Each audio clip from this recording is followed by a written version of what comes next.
The axis is off. The house will twist and fall when the wind comes. The voice was small, but it carried, like the sound of a match being struck in a quiet room. 6 architecture students looked up from their table, mid-laughter, mid-sentence, and stared toward the corner of the café. The Dustin Corner Café was not the kind of place that usually hosted the young and ambitious from the city. It stood at the junction where the single paved road of Dustin met the gravel lanes that trailed off toward wheat fields and windswept hills. Its brick walls were the color of dried blood, dulled by decades of sun and winter storms. The large front windows, clouded slightly by steam, caught the waning light of the December afternoon and held it in a golden haze. Inside, the air smelled of roasted coffee beans, warm butter from waffles, and the faint, almost medicinal scent of wood polish clinging to the counter.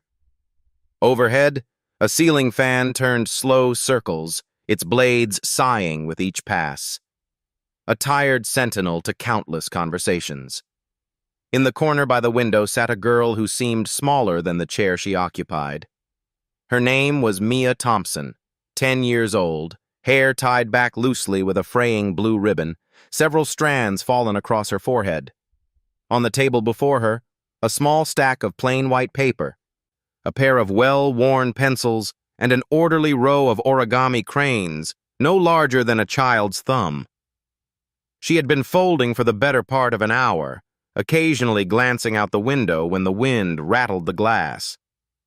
From her corner, she could see and hear the group at the largest table, the ones who had just carried in a wooden crate and placed it in the middle like a treasure chest. They were laughing, elbows brushing, their voices carrying the easy confidence of people who had been told often enough that they were the best at what they did.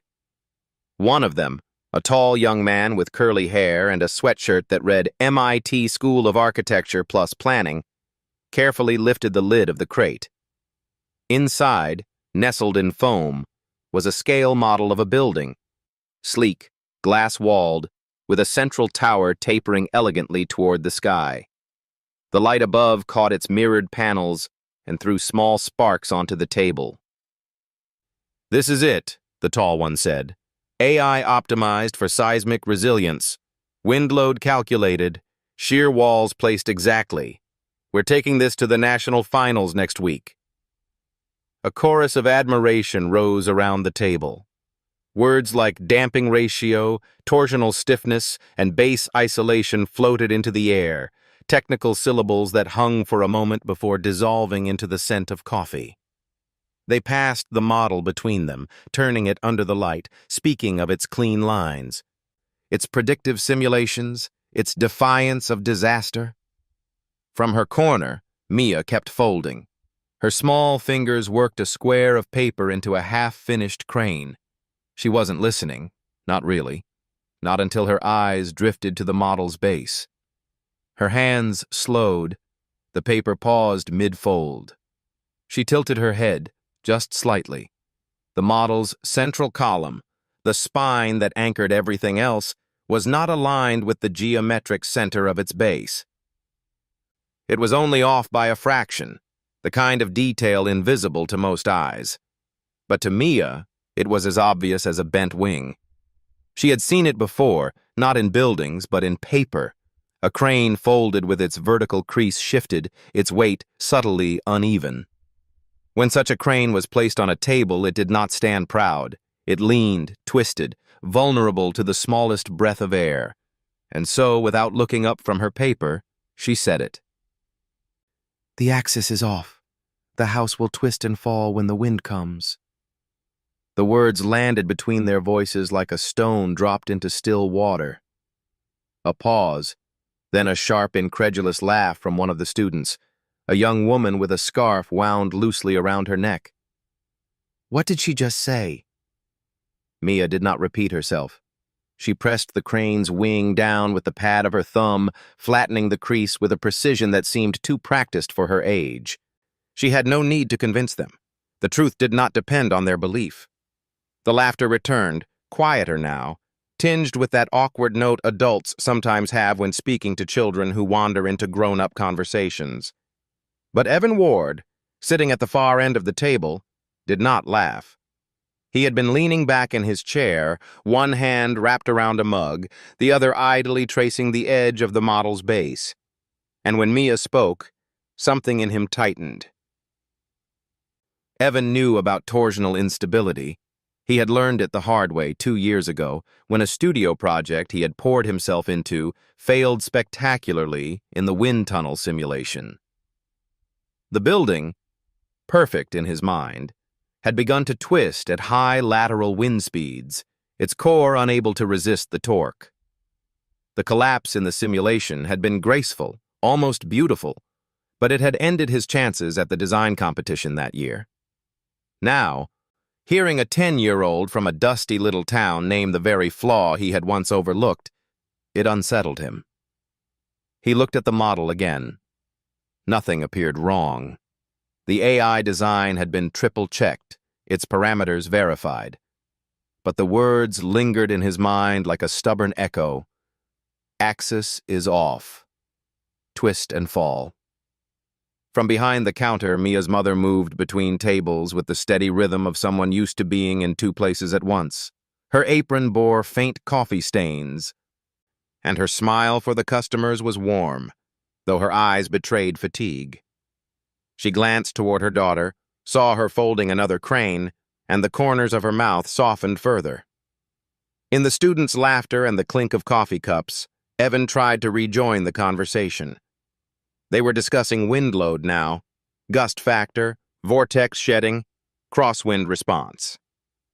He found himself distracted by the ceiling fan above them, its blades moving in slow, deliberate arcs. One blade had a slight warp, barely visible, but enough to make the fan's rotation imperfect. He listened to the faint, cyclical squeak it produced and felt an inexplicable unease. Meanwhile, in her corner, Mia placed the finished crane beside the others. 6 cranes now, each perfectly balanced on their paper feet. She looked at the architectural model again.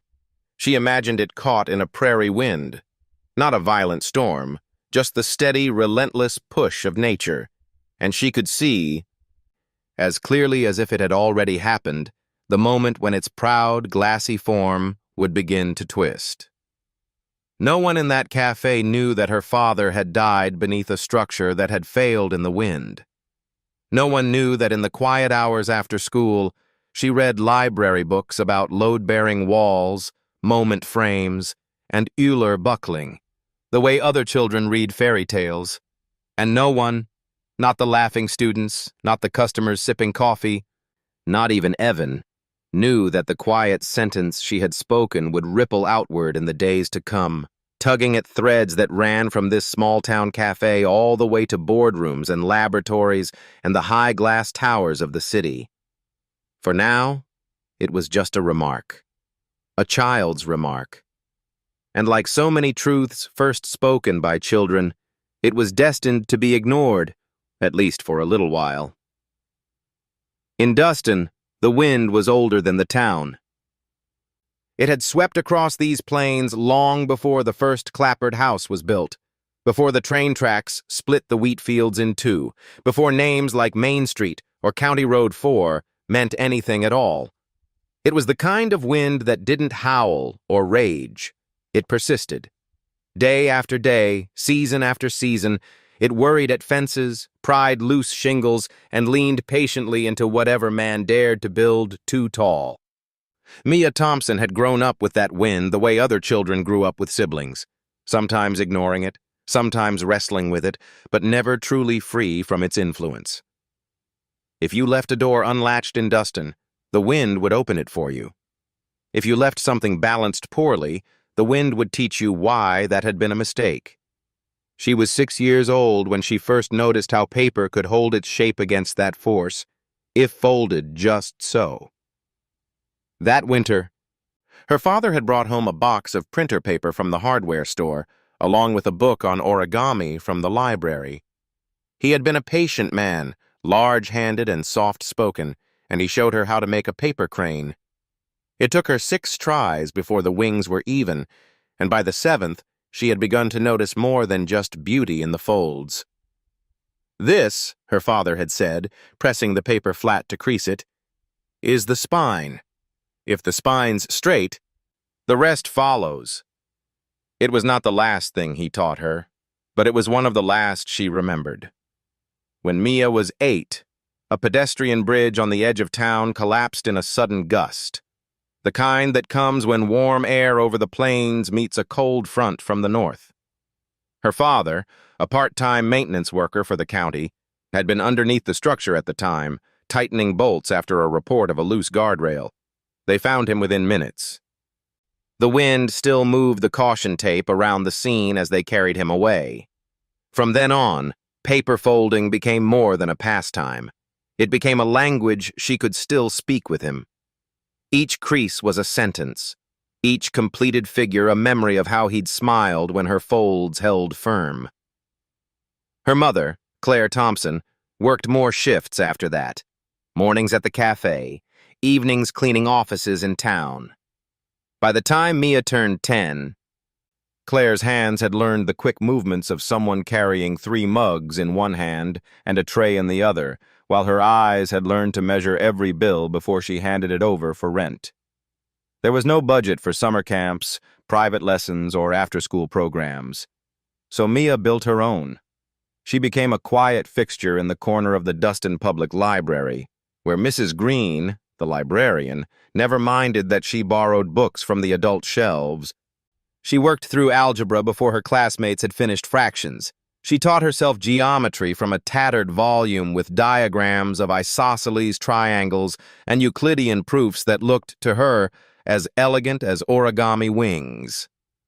She discovered physics in the way folded paper resisted bending, learned about torque when her models tipped under the ceiling fan's breeze, and met words like Euler buckling and center of gravity as if they were old friends she'd been waiting for. The internet became another teacher. With the cafe's weak Wi-Fi, she watched university lectures on engineering basics, pausing and rewinding until the concepts unfolded in her mind as clearly as the diagrams on the screen. She found herself drawn to structural failures, not for the tragedy, but for the lessons hidden in steel and concrete. Why bridges swayed into collapse, why towers leaned, why roofs lifted like sails when the wind found the right angle. She learned to see the invisible lines in objects, the axes and vectors, the pathways where forces traveled. And she learned that when those lines were even slightly wrong, nature would find the flaw and pull at it until it failed. In school, her teachers praised her neat handwriting and quiet behavior, but they did not see what she saw. Her notebooks held more than homework. Between math problems and vocabulary lists, there were sketches of folded paper models annotated like blueprints, diagrams of truss systems, and notes about torsion written in the margins. And then came the day in the cafe, when a group of strangers from MIT sat 3 tables away and unboxed a model they believed perfect. From the counter, Claire had seen her daughter glance at the model, then return to her paper folding. Nothing unusual in that. But Mia's words afterward lingered in Claire's mind, though she did not understand them. Axis off. Twist and fall. To Mia, the connection had been instant. The building's central column reminded her of a particular crane she had folded months earlier.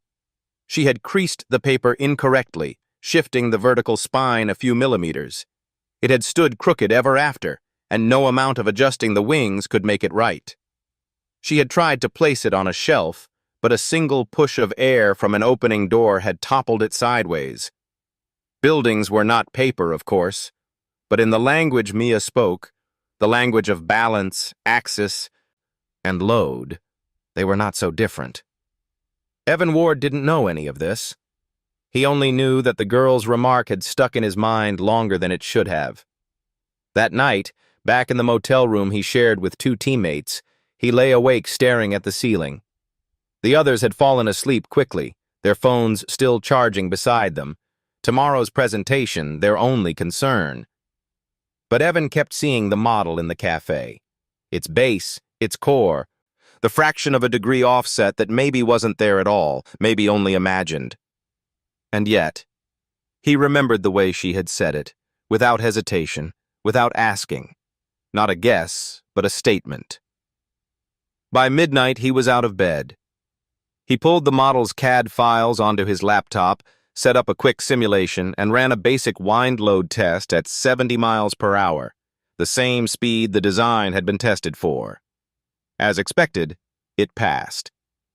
Still, he adjusted one parameter, a half-degree misalignment in the core's rotational axis, just to see. He ran the test again. The difference was subtle at first, but as the simulated wind continued, resonance began to build.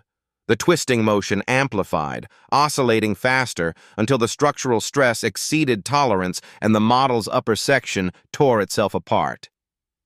Evan leaned back, staring at the screen. He told himself it was nothing, an exaggerated condition. Not something the AI would overlook. But he knew enough to understand how small misalignments in construction could happen, how even perfect plans could meet imperfect hands. And if that happened... He closed the laptop softly, glancing toward his sleeping teammates. He didn't mention it to them the next morning. But as they packed the model for transport to the university lab, he found himself checking the base again, running his finger along its edges. In Dustin, the wind carried the smell of roasted beans and fresh muffins into the café where Mia sat after school. She was folding a paper polyhedron now, the kind with 30 identical units that locked together without glue. When she lifted it, it held its shape perfectly, the weight evenly distributed, the symmetry unbroken. She did not know that one of the students from that afternoon had already begun to wonder who she was, or that a half-degree in a computer simulation had opened a door he might not be able to close again. For now, Mia's world was still small.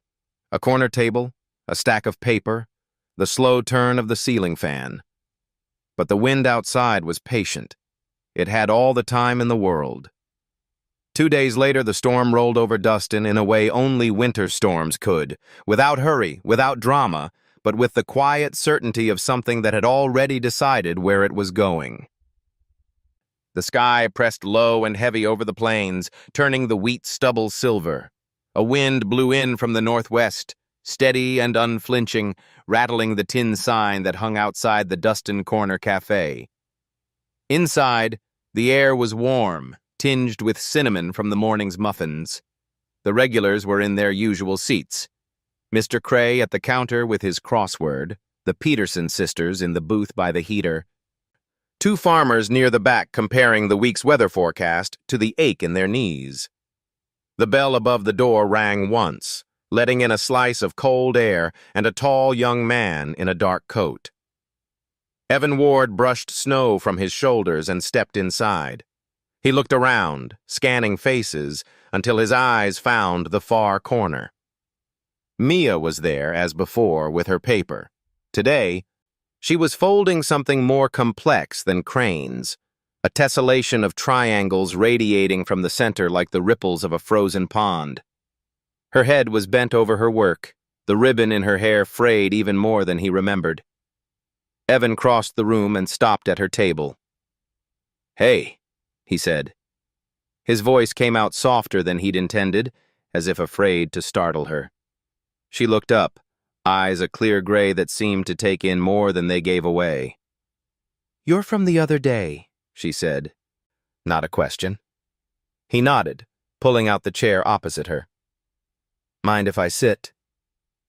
Mia glanced toward the counter where her mother was pouring coffee for a customer, then back at him. She shrugged. "It's a free country." Evan sat. Up close, he saw the neatness of her folds. The paper aligned so precisely that the edges were indistinguishable from a single sheet. He picked up one of the completed pieces from the table. "What's this?" he asked. "A Miura fold," she said. "It expands in one motion. They use it for solar panels on satellites sometimes." He turned it over in his hands, impressed despite himself. "How do you know that?" She gave him a look, not unkind, but edged with a kind of quiet challenge. How do you not? Evan smiled faintly, setting the fold down. About what you said the other day, the axis being off. Mia returned her gaze to the paper in her hands. You checked. It wasn't a question either. Evan hesitated. Yeah. I ran a simulation. Hypothetically, if the core were misaligned, the building could have a torsional resonance problem under high wind load. Could? She said, folding the paper in half. Would, he admitted. But that's under specific conditions. Wind doesn't care about your conditions, she said simply. The sentence landed heavier than he expected. Evan thought of the bridge in his hometown that had been closed for repairs after a surprise shear crack. He thought of design competitions lost to tiny miscalculations. And now, sitting across from a 10-year-old in a worn sweater, he felt the same uneasy pull he'd felt in the cafe 2 days ago, that maybe she was seeing something the rest of them weren't. Where did you learn about torsion? He asked. Mia shrugged again. Books? Videos? Paper? Paper? She held up the tessellation she was working on. Folding teaches you about force. If your fold's off, the stress travels unevenly. It warps. Same with buildings. She paused, eyes narrowing slightly. Except with buildings, people get hurt. Evan leaned back, studying her. There was no boast in her voice, no attempt to impress him. Just the same quiet certainty with which she had spoken in the cafe before, like someone stating the color of the sky. From the counter, Claire called over, Mia, do you want a hot chocolate? Mia shook her head. Later, Mom. Evan glanced toward the counter, then back at her. Does your mom know how much you know? She knows I like folding paper, Mia said. That's enough. Evan opened his mouth, then closed it again. The part of him trained in academic circles wanted to ask for proof, for citations, for her sources and methods. But another part, the one that remembered the feeling of watching a structure fail in the wind tunnel, understood that not all truths arrived with footnotes. Would you, he began, then hesitated. Would you show me what you saw in our model? Mia tilted her head, measuring him the way she might measure the angle of a fold. Then she reached for a fresh sheet of paper from the stack. She worked quickly, fingers sure, folding and unfolding until a small model took shape, a simple rectangular column with a base. This is your building, she said. She pressed a fingernail into the base, just enough to skew the center line by a fraction.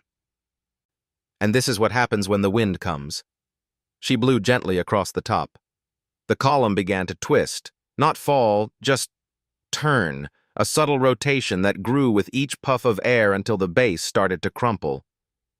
Evan leaned closer. That's it, he murmured. That's it, she agreed, setting the paper down. For a moment they both sat in silence, the hum of the ceiling fan filling the space between them. Then Mia looked back at him, and for the first time since he'd walked in, there was the faintest curve of a smile on her lips. You're the only one who noticed, she said. Evan almost said, I'm not sure that's a good thing. But instead he just nodded. Maybe. Outside, the wind pushed against the cafe windows, steady and patient. It had no idea it had just been given a new companion, a quiet alliance between a man chasing precision and a girl who could see its flaws in a single glance. By the third visit, the regulars had stopped looking up when Evan Ward walked into the Dustin Corner Cafe. A man from out of town was worth a glance the first time, maybe a nod the second. By the third, he was simply part of the weather, as expected as the wind outside or the bell above the door. That afternoon, the light was thin, the sun already sliding toward the horizon, though it wasn't yet 4. Evan came in with his coat buttoned high, a rectangular case slung over his shoulder. It wasn't his laptop. The shape was wrong, too solid. He kept one hand on it as if guarding something delicate. Mia was in her corner, as always, a stack of paper beside her, her chair angled toward the window so she could watch the passing of trucks and the bending of the bare sycamore branches outside. Today, she was folding a spiral pattern, each crease turning slightly from the last, winding inward toward a center that seemed to recede as you looked at it. Evan approached, unbuttoning his coat but keeping the case close. "I brought something," he said. She glanced up, her expression unreadable. "It's not more coffee, is it?" "No," he said, and slid the case onto her table. He unclipped the latches and lifted the lid. Inside, cushioned in foam, was the model. The model. The sleek, AI-designed tower that had sat in the café 2 weeks ago, surrounded by laughter and self-congratulation. Mia set her paper aside, leaning in to look. "You stole it?" Evan's mouth twitched. "Borrowed. No one's missing it for a few hours." She studied the base. Even here in miniature, the misalignment was subtle. A whisper, a shadow in the geometry. But her eyes went to it the way a bird finds true north. "You want me to prove it," she said. "I want to understand it," Evan corrected. Mia reached for a fresh sheet of paper, her movements calm but deliberate. She began folding, not a crane this time, but something blockier, squarer. Each crease was pressed with the edge of her fingernail until it was sharp enough to catch the light. "This," she said, holding up the half-finished shape, "is your tower." She folded a flat base beneath it, pressing the center line dead straight. "Perfect axis. Wind comes, and—" She blew across the top. The paper tower trembled but held. She set it down, took another sheet, and began again. The same folds at first, but this time she pressed a crease in the base just off the center. Not much. Barely the thickness of a pencil line. "This," she said, "is your tower's real axis." She blew again. The tower didn't fall, not at once. It twisted, the base warped fraction by fraction, the paper rotating in tiny increments until the structure leaned far enough that it could no longer stand. The final collapse was quiet, almost apologetic. Evan watched the second tower lying flattened on the table. "It's the same fold," he said. "Except for the spine," Mia replied. She picked up the intact tower, the one with the straight axis, and set it beside the fallen one. "See? Same height, same weight.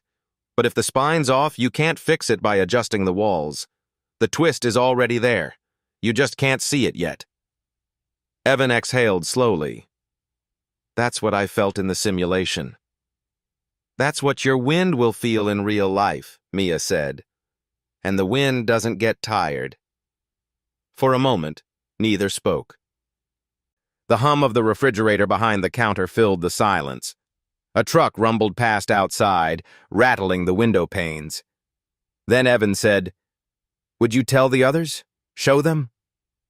Mia looked back down at the fallen paper tower. "No." "Why not?" She pressed the collapsed shape flat, running her palm over it until it was just a scrap of creased paper again. "Because they'll laugh, or they'll get mad, or both. And it's not my building." "It could save them a lot of trouble," Evan said carefully. She gave him a small, almost pitying smile. "You think people change their plans because of trouble?" From the counter, Claire called, "Mia, can you help me carry the muffins to the display?" "Coming," Mia said. She slid the paper towers toward Evan. "You keep those. You'll need them." While she joined her mother, Evan sat with the models, the foam and plastic tower in the case, the 2 paper versions in front of him. He turned them over in his mind as much as in his hands, remembering every project where he'd dismissed a warning because it came from the wrong person, in the wrong tone, at the wrong time. Claire approached a moment later with a tray of mugs, setting one in front of him. "On the house. You've been coming here a lot." "Guess I like the coffee," Evan said. Claire smiled politely, but her eyes were sharper. It's not the coffee, is it? He hesitated. Your daughter's smart. She's a kid, Claire said, but there was no sting in her voice, only weariness. She reads too much, folds too much paper. I keep telling her she'll ruin her eyes. Evan looked toward the counter where Mia was arranging muffins. She might have seen something important. Claire gave a small laugh, the kind people use to end a conversation they don't want to have. She sees a lot. Doesn't mean the world listens.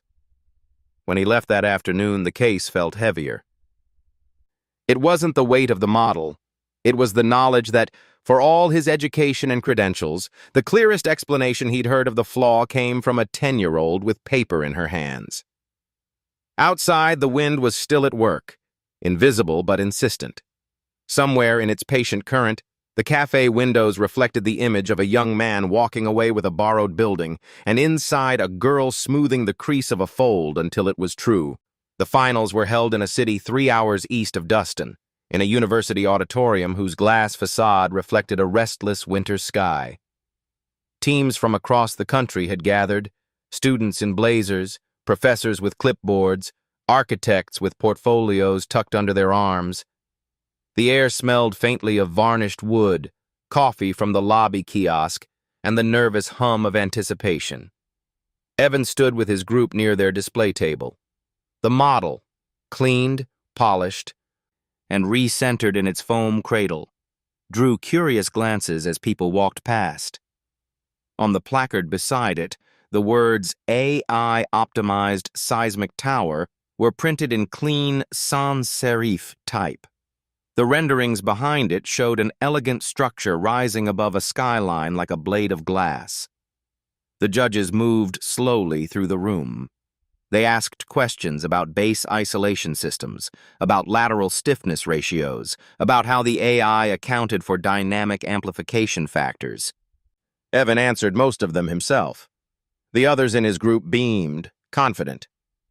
When the scores were announced, the team's name rang out first. Applause swelled, the kind of applause that fills the chest and convinces you that all doubts were misplaced. They won. That evening, the university's engineering department arranged a demonstration in their wind tunnel facility, a showpiece for visiting industry sponsors. For the finalists, it was meant to be ceremonial. Place your model inside the test chamber, let the data confirm the simulations, then pose for photographs. The wind tunnel was a long, rectangular chamber with transparent walls and a floor of honeycomb metal grating. At one end, a massive fan blade waited behind a mesh guard. Lights hummed overhead. The air inside was still, waiting. Evan's team set their model on the turntable at the center of the chamber.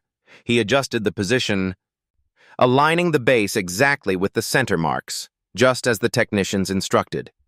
When the fan began to turn, there was a low, rising roar, like a far-off train approaching. Numbers appeared on the monitors, wind speed increasing, pressure coefficients adjusting. At 20 miles per hour, the model stood as proud as the renderings. At 40, the readings showed only minor deflection, nothing unusual. Cameras inside the chamber recorded every angle. Evan watched the feed, forcing himself to breathe evenly. At 60 miles per hour, the readings began to tremble. The structure's central column, the spine in Mia's language, absorbed more torque than expected. The technicians noted it aloud, but without concern. Could be vibration, one said. It'll stabilize. At 70 miles per hour, it didn't stabilize. The tremor in the readings became a pattern, the kind that engineers recognize with a tightening in the stomach. Resonance. The twisting was visible now, the upper portion of the model beginning to rotate fractionally around its axis. The motion was subtle but insistent, like a lid trying to unscrew itself. Evan felt the back of his neck go cold. At 75 miles per hour, a seam in the model's outer shell buckled. One of the judges leaned forward, eyebrows raised. That's unusual. The technicians didn't shut down the fan. They wanted the full profile. At 80, the twist accelerated. The elegant glassy form began to deform under the invisible hand of the wind, its base straining against the fixed turntable. A hairline crack split the lower frame. The column tilted. Then, with a sudden, almost soundless collapse, the upper half sheared away and fell to the grated floor. The fan powered down. The roar faded. In the sudden quiet, the broken model lay in two pieces, not shattered, but ruined all the same. No one applauded. The lead technician stepped inside the chamber to retrieve the pieces. He examined the break, then shook his head slowly. Torsional instability, he said, as if naming a cause of death. One of the judges turned to Evan's team. Was this modeled in your AI simulations? Yes, their team leader said quickly. All simulations passed. This result is unexpected. Evan didn't speak. He was thinking of a paper tower, folded in minutes, its spine off by a fraction of a degree. He was thinking of a girl's voice saying the wind doesn't get tired. Later, in the quiet of the equipment room, the team gathered around the damaged model. Voices rose about manufacturing tolerances, about minor construction defects, about the possibility that the lab's calibration was off. Someone said they'd demand a retest. Someone else said it was bad luck. Evan spoke only once. It's not bad luck. They all looked at him. It's in the axis, he said. It's been there since the beginning. Nobody answered. The truth hung in the air, unwelcome. That night, while the others went out to drown their disappointment, Evan stayed in the hotel lobby with his laptop. He loaded the model's original file. He adjusted the core's placement by 0.5 millimeter, the smallest shift allowed by the software, and ran the wind simulation again. It failed in exactly the same way the physical model had. He sat back, staring at the screen until the lobby's cleaning staff began stacking chairs on tables. In the reflection on the laptop's darkened display, he saw not himself, but the corner of the café in Dustin. Paper cranes lined up beside a hot chocolate, and a girl folding a tower with a perfect spine. The next morning, as the team prepared to leave, a representative from one of the sponsoring companies approached. "We'll be in touch," she told their leader, her tone polite but measured. "We'd like to review the design before proceeding with any development." It was the kind of phrase that sounded neutral but meant we saw the failure. Contracts would slow, interest would cool, and eventually the model would be shelved, a quiet casualty of a flaw that should have been obvious. As they drove out of the city, Evan sat in the back seat, watching the winter fields roll past. The wind moved through them in long, even waves, bending the brittle stalks in unison. Somewhere beyond those fields, in a small brick café, the person who had seen it coming was probably folding another sheet of paper. She didn't know she had just been proven right. Or maybe she did. The week after the wind tunnel test, Dustin lay under a sky the color of unpolished pewter. The air had the stillness that comes just before snow, the kind that muffles sound and slows movement. Inside the Dustin Corner Cafe, the scent of cinnamon rolls mixed with the sharper tang of fresh coffee. The morning crowd had thinned to a few regulars, hunched over their mugs. Behind the counter, Claire Thompson was wiping down the espresso machine when the doorbell chimed. 2 people stepped inside. A man and a woman, both in dark winter coats. They didn't look like locals. Their shoes were too clean, their hair too precise. They carried the air of people who spent their days in conference rooms, not in cafes where the wind found every draft in the walls. The woman scanned the room until her eyes landed on Claire. "Mrs. Thompson?" "Yes?" Claire's voice held the careful politeness she used with strangers. "We're with Horizon Development," the man said. "Could we have a word? Somewhere private." Claire hesitated, then led them to a small table near the back, away from the counter. Mia, who had been folding at her usual corner, watched them go. She could read tension in her mother's shoulders the way she read a crease in paper, subtle, but unmistakable. The woman smiled, though it didn't quite reach her eyes. "We're here because your daughter—" She glanced briefly at Mia. "Recently made some comments about one of our projects. Comments that have been repeated." Claire's brow furrowed. "Comments?" The man leaned forward. "About structural stability. Something about the axis being off. We understand she's very bright." "She's 10, Claire said flatly. 10, the man repeated, as if confirming a fact in a file. Be that as it may, her observation has caught attention, and while we appreciate curiosity, public speculation about an ongoing project can create misunderstandings, costly ones." The woman reached into her bag and placed a white envelope on the table. "We'd like to offer you this as a gesture of goodwill. $5,000. In exchange, we'd ask that you and your daughter refrain from making further statements about the design." Claire looked at the envelope but didn't touch it. $5,000 for silence? "For privacy," the woman corrected smoothly, "to allow the experts to address any issues without public interference." From her corner, Mia couldn't hear every word, but she saw her mother's eyes narrow slightly. She rose from her chair and crossed the room. "What's going on?" she asked. "Mia," Claire said quickly, "go back to your table." But Mia stayed, her gaze falling on the envelope. "Is that for us?" The man hesitated. "It's for your family. A thank you, if you will." "For keeping quiet?" Mia asked. The woman's smile thinned. "For letting the professionals handle it." Mia glanced at her mother. "If they need us to be quiet, then something's wrong." Claire put a hand on her daughter's shoulder. "Mia." "No, Mom." The girl's voice was calm but firm. "If it's wrong, they should fix it, not hide it."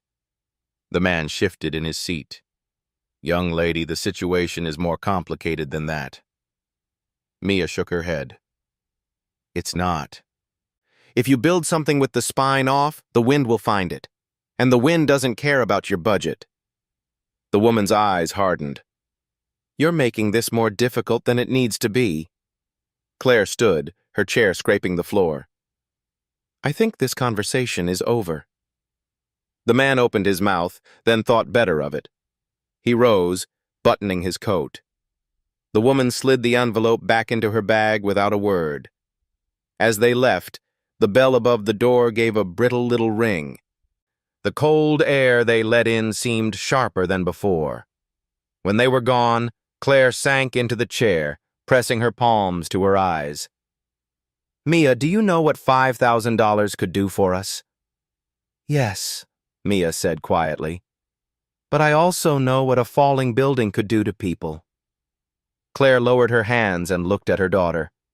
Really looked at her. In the gray light filtering through the cafe window, Mia's expression was steady, unblinking. There was no defiance in it, only a kind of certainty that didn't belong to her age. "Your father," Claire began, then stopped. "I remember," Mia said. "That's why I can't let them pretend." The cafe was silent except for the low hum of the refrigerator. Outside, the wind shifted, rattling the sycamore branches. Claire reached across the table and took her daughter's hand. Her fingers were warm, strong from years of carrying trays and wiping counters. "All right," she said finally. "We won't take their money." Mia squeezed back, a small gesture, but enough to anchor them both in that moment. That evening, as they closed the cafe, Claire found the paper models Mia had left on the corner table, one with the perfect spine, one twisted from the start. She held them for a long time, feeling the difference in their weight, their balance. She thought of the stranger's clean shoes, their envelope of bills, the way they had spoken as if the truth were a commodity to be negotiated.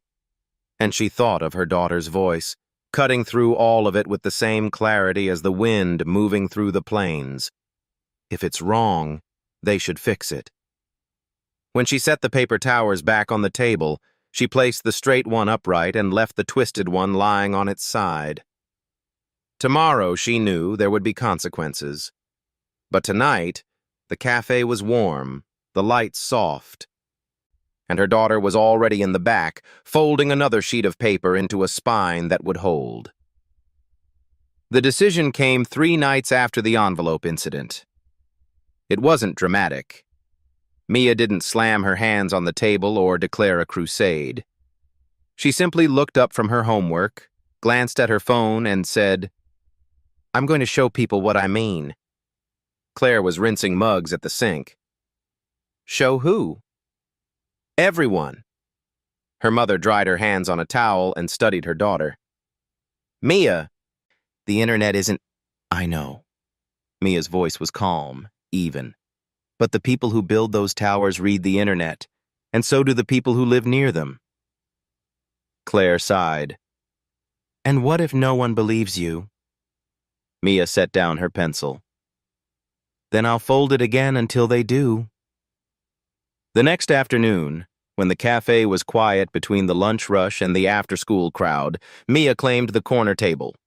She set up her phone on an upside-down coffee cup for a tripod, angling it toward her hands. In the frame, a clean sheet of paper, the cafe's brick wall behind it, and the steady, deliberate movements of a girl folding. She spoke as she worked. "Buildings have spines, just like we do. If the spine, the axis, is straight, the building can stand against the wind. If it's off, even a little, the wind will find it." Her fingers folded the first tower, pressing each crease into place. She stood it upright on the table. "This is a straight spine." She blew across the top. The paper shivered but stayed standing. Then she folded the second tower, skewing the center line just slightly. "This is what happens when the axis is off." She blew again. The tower twisted, tilted, and toppled onto its side. Mia lifted both towers side by side. "You can't see the difference right away, but the wind can, and the wind doesn't get tired." She ended the recording, trimmed the start and finish, and uploaded it to a new account, @OrigamiSpine. No hashtags, no captions beyond. This is why some buildings fall. By closing time, the video had 27 views. The next morning, it had 300. By afternoon, the comments began. "Cute kid. This is not how engineering works, LOL. Wind doesn't blow like that. Sweet, but leave it to the pros." A few voices were harsher. Fear-mongering for attention. "Stop teaching nonsense to people who don't know better." Claire read over her daughter's shoulder. "You don't have to read those." "It's okay," Mia said, scrolling. "They're not folding the paper. They don't see it." That night, a man with a username Structural Mike left a different kind of comment. "I'm a civil engineer. Thought this was silly at first. Tried it with cardstock. Axis tilt really does cause torsional failure under load. Surprised me. Nice work, kid." Mia showed her mother. "See? One person." By the next day, there were more. A professor from Colorado State posted a video response recreating Mia's demonstration and explaining the physics in more formal terms. Torsional resonance, center of rigidity, eccentricity of mass distribution. He ended with, "This young lady's example is simple but accurate, worth paying attention to." But for every supportive comment, there were 10 that weren't. Some dismissed her as a lucky guess. Others accused her of parroting information from somewhere else. A few doubted she had folded the models herself. Evan saw the video 3 days after it went up. He had been avoiding the group chat with his teammates, unwilling to join their scramble for excuses about the failed wind tunnel test. The video popped up in his feed while he was half awake, scrolling in bed. He watched it once, then again, then a third time. It was exactly the same demonstration she'd shown him in the cafe, but cleaner, sharper, the folds crisp. The explanation pared down to its essence. In the comments below, he saw the mix of ridicule and intrigue. He saw Structural Mike. He saw the professor. He closed the app and sat staring at the wall for a long moment before typing a message to Mia. "You're braver than we were." In Dustin, the winter wind pushed harder that week, whistling through the gaps in the cafe's old windows. Mia kept folding. Each day after school, she filmed a new variation. A bridge with an offset arch that buckled, a paper windmill whose blades warped when the hub was misaligned, a folded box that couldn't bear weight if the base wasn't true. Her audience grew in fits and starts. A handful of engineers here, a few curious teachers there. Still, the majority saw only a child playing with paper. One evening, as Claire was locking the cafe door, she found Mia still at the corner table staring at her phone. "What is it?" Mia turned the screen toward her. A comment from a user named Horizon Rep Official. "Please remove misleading content about ongoing projects. This is not representative of professional standards." Claire's eyes narrowed. "That's them?" Mia nodded. "They're scared people might believe me." Claire took a deep breath. "What do you want to do?" Mia's answer was immediate. "Fold it again, this time bigger." The next video began in the cafe but spilled onto the sidewalk. Mia stood behind a table holding two towers made from full sheets of poster board, each nearly as tall as she was. One had a perfect spine, one didn't. Her explanation was the same, but this time, when she blew across the skewed tower, the January wind joined her. The poster board twisted visibly before toppling to the ground. She didn't smile. She didn't gloat. She simply looked into the camera and said, "Wind doesn't care who built it." By nightfall, the video had passed 50,000 views, and somewhere, far from Dustin, in an office lined with floor-to-ceiling glass, a group of executives watched a 10-year-old in a worn sweater dismantle their confidence with nothing but paper and breath. It began, as these things often do, with a file sent to the wrong inbox. On a Tuesday morning in February, a structural engineer named David Romero opened his work email to find an attachment labeled Axis Variance Internal.pdf. And he wasn't supposed to see it. It was part of an internal correspondence between Horizon Development's lead design office and their contracted wind analysis firm. He skimmed the first page, then read it again more slowly. The report was blunt. Observed eccentricity in core alignment exceeds design tolerance by 0.43 degrees. Predicted torsional resonance at wind speeds exceeding 68 miles. In the margin, someone had written, "Cost to correct 3.2 m. Not feasible. Proceed as is." David stared at the words, a sick weight forming in his chest. He'd seen the wind tunnel footage from the university, the model twisting, the upper section failing.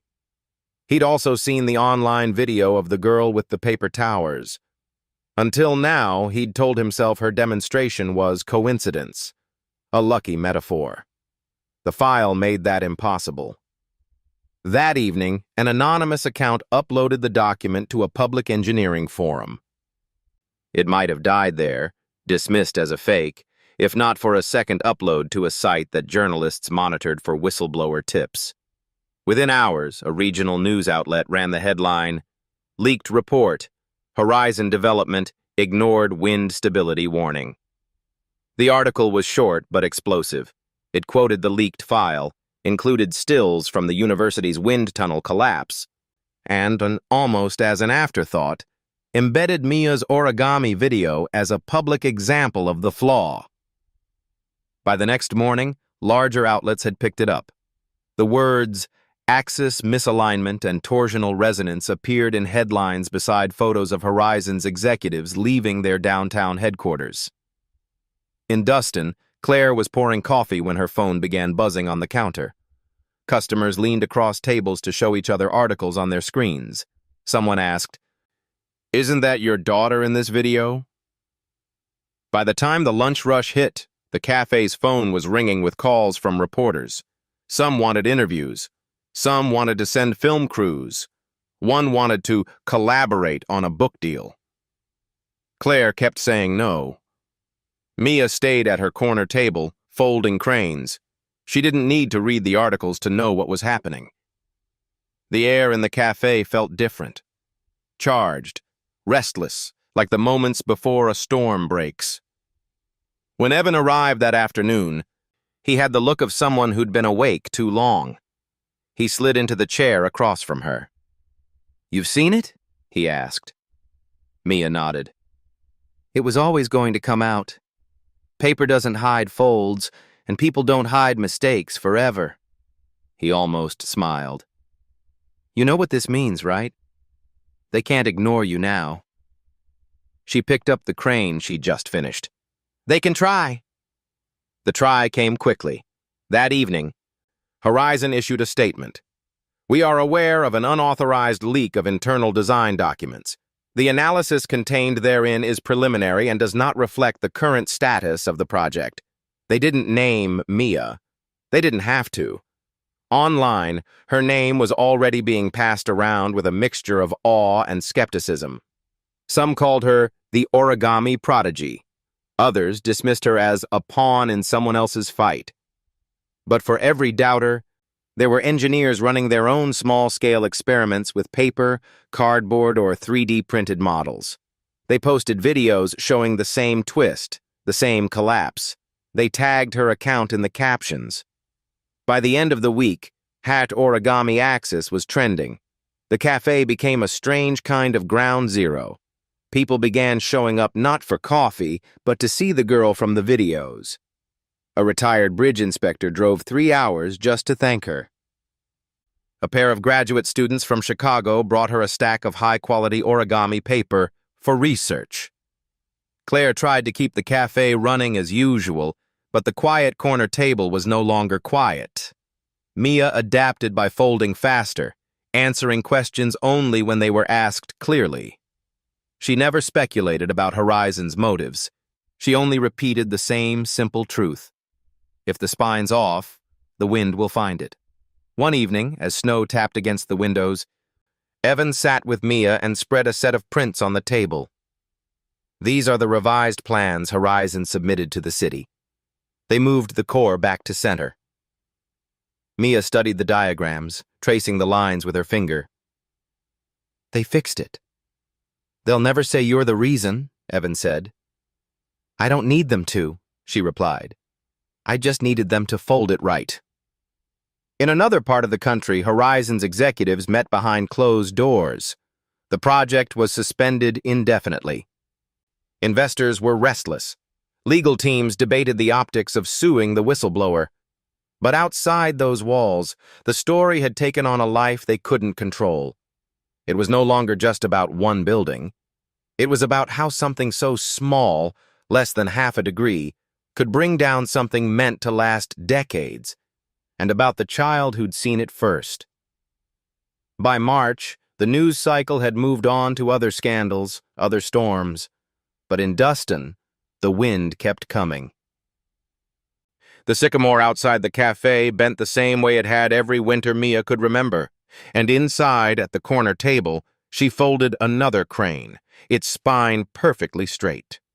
The letter came on a windy Thursday, tucked between an electricity bill and a flyer for discounted tractor parts. Claire found it in the cafe's mail stack, its envelope heavier than the others, the return address embossed in silver. American Institute for Architecture and Mechanics, Washington, D.C. She turned it over in her hands, half expecting it to be a mistake, a misdelivered envelope meant for someone important. But the name written in neat type was clear. Mia Thompson. "Mia," she called, holding it out. "This one's for you."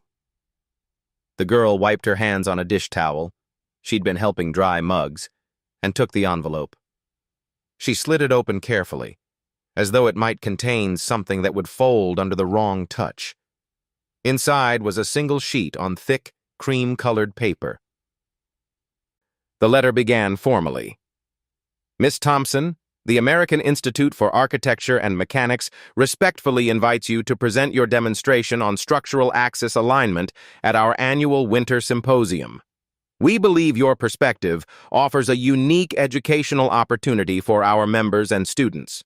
All travel and accommodations will be provided. You will have 20 minutes to present, followed by questions from the audience.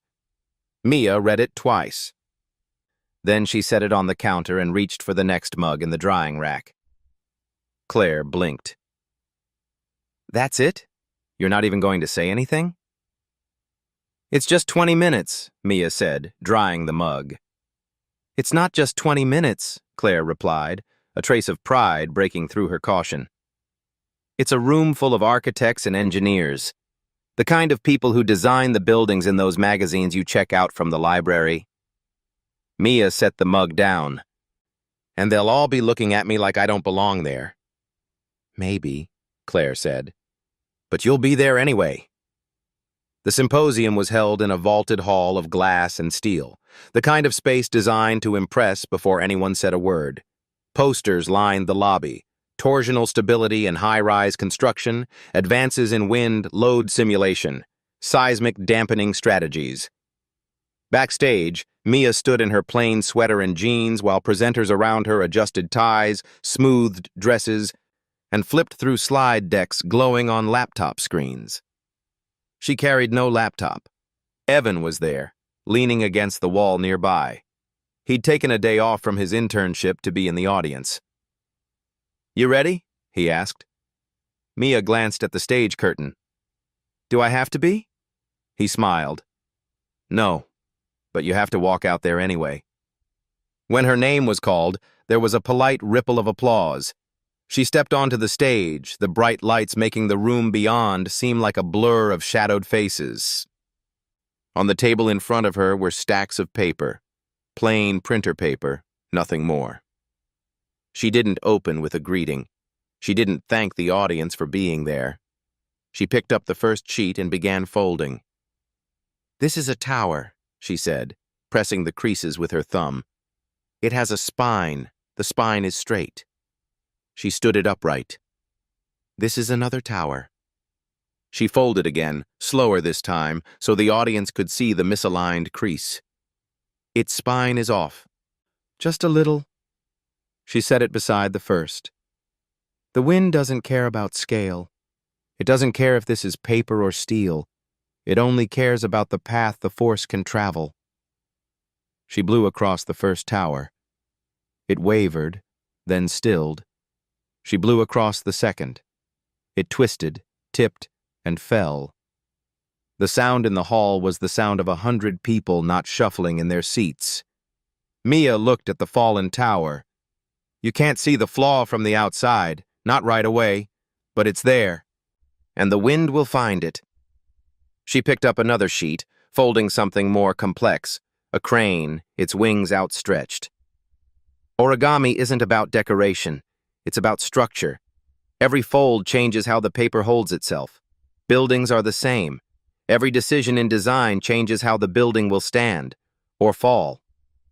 She set the crane down between the two towers. That's all. For a moment there was no sound. Then slowly the applause began. Not polite this time, but rising, carrying with it the weight of people who had seen something that would stay with them. From the stage, Mia could make out faces now. A professor in the front row nodding to himself, a student taking furious notes, a woman in a navy suit wiping her glasses. She gave a small nod, gathered the fallen paper tower in her hands, and left the stage. Backstage, Evan was waiting. You didn't even use slides, he said. They would have gotten in the way, Mia replied. You realize you just gave a room full of experts the simplest, clearest explanation of torsional instability they'll ever hear. Mia shrugged. It's just folding. But as they walked out into the winter air, the crowd still buzzing inside, Claire caught the faintest smile on her daughter's face. the kind she got when a crease lay exactly where it was meant to be. Spring came late to Dustin that year.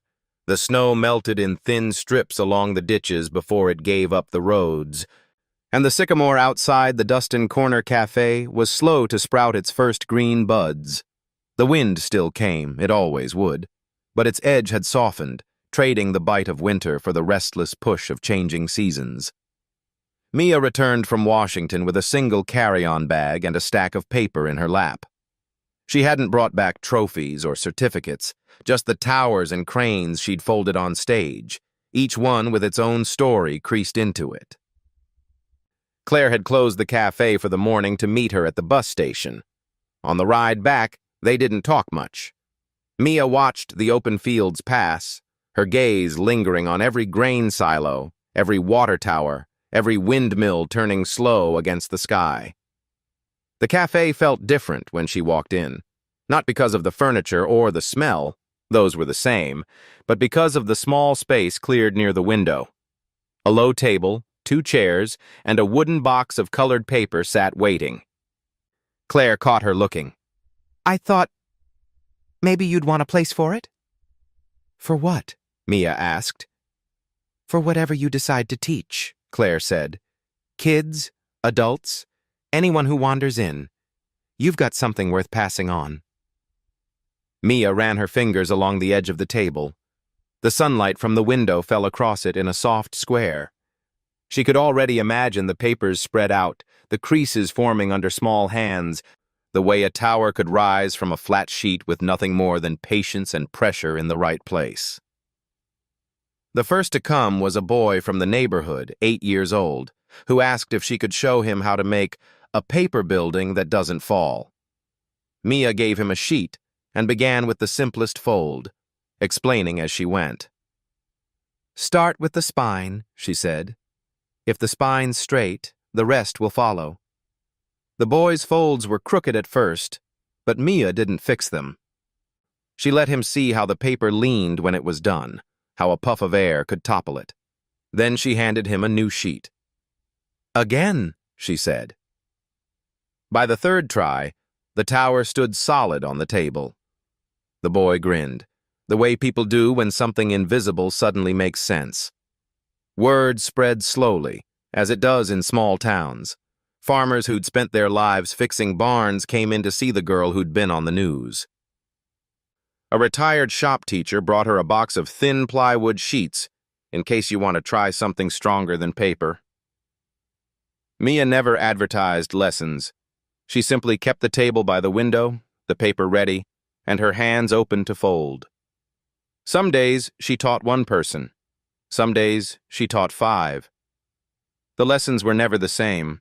Sometimes a crane, sometimes a spiral, sometimes a folded bridge that could hold a mug of coffee without bending.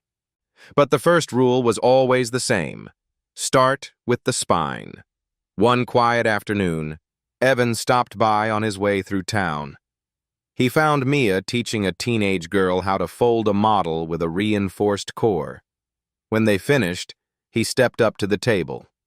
Still at it? He asked. Still folding, she said. He picked up one of the towers, tested its balance with his fingertip. You know, you've probably changed the way some of those engineers think about design forever. Mia looked at him. It's not about changing how they think. It's about making sure the next spine is right. Evan smiled. Same thing, really. By summer, the sycamore's branches were full again, casting shifting shadows over the cafe's front window. Inside, the table by the window was often occupied by hands young and old, folding, unfolding, learning the language of balance 1 crease at a time. Mia never thought of it as a classroom. It was just a corner where the wind outside could be made visible in the folds of paper, where people could see that what held a thing upright was sometimes hidden in the smallest, straightest line. And every so often, when the wind rattled the glass, she'd look up from her work, watch the branches sway, and think, the wind doesn't get tired, but neither do we. One evening, as the last light of day stretched across the counter, Claire came to the window table. She held out a crane Mia had folded years ago, the one with the slightly bent wing, the first she'd ever gotten wrong. I kept it, Claire said, to remind me that not every fold is perfect. Mia turned it over in her hands. The paper was softer now, the creases worn. I keep it to remember where I started. She set it on the table beside a new crane, its wings perfectly level, its spine flawless. The two sat side by side in the fading light, the past and the present, the mistake and the lesson, each with its place. Outside, the wind moved over Dustin as it always had, bending the sycamore, rattling the signs, finding every gap in every wall. Inside, at a table by the window, a girl folded paper, her hands sure, her spine straight. And in that small, warm corner, nothing fell. To everyone who has sat with Mia's story, thank you. You've walked with her from the quiet corner of a small-town café to the wide halls of glass where experts gather. You've felt the weight of the wind that shaped her, and the small, stubborn folds that held her world together. This tale was written for those who believe that wisdom is not measured by age and that truth can come from hands no larger than a coffee cup. It was written for those who have seen flaws others overlook and for those who choose to set them right even when it is easier to stay silent. To the engineers, builders, and dreamers, may you always check the spine. To the mothers, mentors, and quiet allies, may you always keep the corner table ready. And to every reader, thank you for giving this little girl of paper and wind a place to stand. Because stories, like buildings, are only as strong as the people who hold them upright.